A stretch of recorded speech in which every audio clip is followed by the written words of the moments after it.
सांग माने आपनकर भी रिचार्ज प्रॉब्लम होतले आपण मानक सांग ठारू केमिति फ्री रे गोटे वर्ष में रिचार्ज करिवे ए वीडियो टू शेष पर्यंत देखि नियंतु आपण भी जानि परिबे। लेकिन ये साला कर क्या रहा है यहाँ पे? भाई जरा हॉटस्पॉट खोलियो तो। नहीं रे, अपने पास खुद ही नेट नहीं, मैं नहीं खोल सकता हूँ। इस साला के पास कहियो नेट न रहता है। मस्त प्लान है।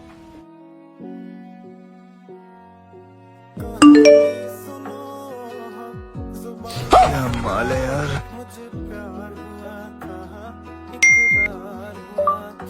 आप कौन हो? मैं आपकी भैया के साली हूँ। अभी मजा आएगा ना भिड़ो। मेरे को जाना पड़ेगा, मेरे को जाना पड़ेगा, मेरे को जाना। हाँ बोलिए ना साली जी। एहे रहा नहीं जाता। आपसे जरूरी काम है। समझ रहे हो? हाँ बोलिए ना, कौन सा काम है? मेरा ना फोन का रिचार्ज खत्म होने वाला है, आप कर दीजिएगा। हाँ क्यों नहीं, नंबर भेजिए ना। इतना छिछोरा इंसान है, अनपढ़ गवार।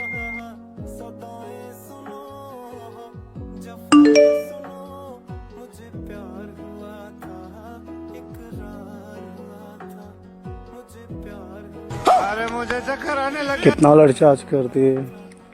1 साल वाला करते तो